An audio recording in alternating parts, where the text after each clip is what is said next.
আসসালামু আলাইকুম ওরহমতুল্লাহি ওবারাকাতু। প্রিয় বন্ধুরা, ইউরোপ ইনফরমেশন বাংলা চ্যানেলের পক্ষ থেকে দেশ এবং দেশের বাহিরে দূরে এবং কাছে যে যেখান থেকে আমাদের নতুন নিয়মিত আরেকটি ভিডিও দেখছেন সবাইকে জানাই স্বাগতম। আজকে চলে আসলাম আপনাদের সামনে নতুন আরেকটি ভিডিও নিয়ে পোল্যান্ড থেকে আমি মোহাম্মদ জামাল হোসেন। তো বরাবরের মতো আপনাদের সামনে চলে আসি নতুন কোনো ভিডিও নিয়ে, নতুন কোনো বিষয় নিয়ে। তো আজকের যে ভিডিওটি সেটি হচ্ছে আপনার আমাকে অনেকেই প্রশ্ন করেছিল, সেই কিছু প্রশ্নের উত্তর দিব এবং পাশাপাশি হচ্ছে আজকের যে ভিডিওটি সেটি হচ্ছে যে আমাদের মাধ্যমে পোল্যান্ড এম্বাসির অ্যাপয়েন্ট পেল কাতার থেকে মাত্র ২.৫ মাস সময়ের মধ্যে। তো এর আগেও কিন্তু আমরা একটা ভিডিও আপনাদেরকে প্রোভাইড করেছিলাম যে এক ভাইয়ের কিন্তু আমরা ১ মাসের মধ্যে একটা অ্যাপয়েন্টমেন্ট নিয়েছিলাম কাতার থেকে।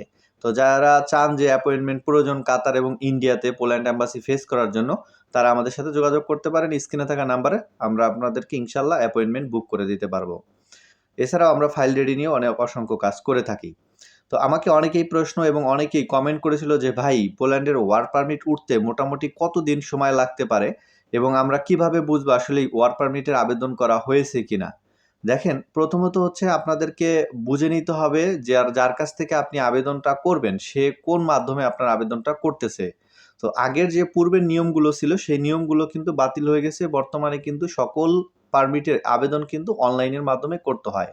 তো অনলাইনের মাধ্যমে যখন আপনার এই আবেদনটা করা হবে তখন কিন্তু আপনি একটা আবেদন কপি পাবেন, যেটা হচ্ছে 3 পেজের হয়ে থাকে। আগে যেমন হচ্ছে 8 পেজের হতো, এখন হচ্ছে 3 পেজের আপনি একটা আবেদন কপি, যেটাকে পলিশ ভাষায় ভিনোসেক বলে, এটা আপনি পেয়ে যাবেন। তো এটা হচ্ছে যদি আপনাকে দিয়ে দেয় তাহলে আর এখানে কোনো সমস্যা নেই। আপনি হয়তোবা ২ মাস বা ৩ মাস অথবা সর্বোচ্চ ৬ মাস সময়ের মধ্যে ওয়ার্ক পারমিট পেয়ে যাবেন। যদি ৬ মাসের বেশি অতিক্রম হয় তাহলে বুঝে নেবেন যে সে আপনার ওয়ার্ক পারমিটের জন্য আবেদন করেনি। পোল্যান্ডে সাধারণত ওয়ার্ক পারমিটের আবেদন করলে ৬ মাস সময় লাগে সর্বোচ্চ সময়। আবার এমনও সিটি রয়েছে যে সিটিতে হচ্ছে আপনার মাত্র ২১ দিন থেকে ১ মাস বা ২ মাসের মধ্যেই ওয়ার্ক পারমিট বের হয়ে যায়। আবার কোথাও ৪ মাসের মধ্যেও ওয়ার্ক পারমিট বের হয়। তো আপনারা যার মাধ্যমেই লেনদেন করবেন অবশ্যই পোল্যান্ডের ওয়ার্ক পারমিট নেওয়ার ক্ষেত্রে লেনদেনের বিষয়টা একটু সতর্কতার সহিত করবেন। কারণ হচ্ছে পোল্যান্ডে কিন্তু বর্তমানে বাংলাদেশি অনেক এজেন্সি এবং বাংলাদেশের বাহিরে অনেক এজেন্সি আছে যারা হচ্ছে আপনাকে ফেক পারমিট দিয়ে আপনার কাছ থেকে টাকা নিয়ে যাবে। প্রতিনিয়তই কিন্তু আমরা অনেক ক্লায়েন্টের হচ্ছে পারমিট চেক করে দিচ্ছি। অনেকে আমাদেরকে মেসেজ দিচ্ছে হোয়াটসঅ্যাপে যে ভাই পারমিটটা চেক করে দেন। তখন কিন্তু আমরা চেক করে দিচ্ছি। এবং আপনাদেরকে কিন্তু সতর্ক করার জন্য কিন্তু আমরা ভিডিওগুলো প্রোভাইড করে থাকি। আমরা কথা না বাড়িয়ে চলে যাব কম্পিউটার স্ক্রিনে দেখানোর জন্য যে আমাদের এক ভাইয়ের অ্যাপয়েন্টমেন্ট নিলাম আমরা, কত তারিখে সেই অ্যাপয়েন্টমেন্টটা পেলাম আমরা। তো ধৈর্য সহকারে ভিডিওটি আপনারা কন্টিনিউ করুন। তো প্রিয় বন্ধুরা, কম্পিউটার স্ক্রিনে চলে আসলাম আপনাদেরকে দেখানোর জন্য আসলে আমরা কত তারিখে অ্যাপয়েন্টমেন্টটি পেয়েছি সেটা হচ্ছে আপনাদেরকে দেখানোর জন্য। তো এই আবেদনটি করা হয়েছিল কাতার থেকে। আমরা কাতারের আবেদনটা করেছিলাম আরও ২ মাস ২.৫ মাস আগে। তো ২ মাস পরেই কিন্তু অ্যাপয়েন্টমেন্টটা সে পেয়ে গেল।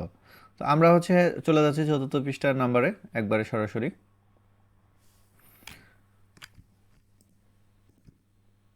তো দেখতে পাচ্ছেন যে আমার সামনে একটি অ্যাপয়েন্টমেন্টের পেজ ৪র্থ পৃষ্ঠাটা এখানে অবস্থান করতেছে।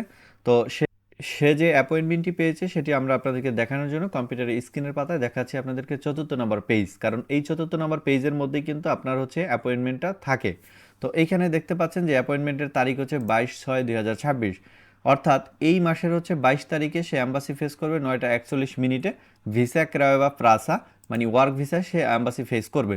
এবং কোথায় সে ফেস করবে? দোহাতে সে ফেস করবে। তো এতটুকুই ছিল আমাদের ইনফরমেশন যে পোল্যান্ড অ্যাম্বাসির অ্যাপয়েন্টমেন্ট কিন্তু এখন হচ্ছে আমরা এই যেই ব্যক্তির কাজ করেছিলাম সেই ব্যক্তির হচ্ছে মাত্র ২.৫ মাসের মধ্যে কাতার থেকে অ্যাপয়েন্টমেন্ট পেয়ে গিয়েছে। তো আমরা আপনাদেরকে এই সার্ভিসগুলো প্রোভাইড করে থাকি, বিভিন্ন দেশে পোল্যান্ড অ্যাম্বাসির অ্যাপয়েন্টমেন্ট নিয়ে থাকি এবং ফাইলগুলোকে আমরা রেডি করে থাকি। যদি আপনারা এই সার্ভিসটা নিতে চান তাহলে আমাদের সাথে যোগাযোগ করতে পারেন কম্পিউটারে থাকা স্ক্রিনে থাকা নাম্বারে।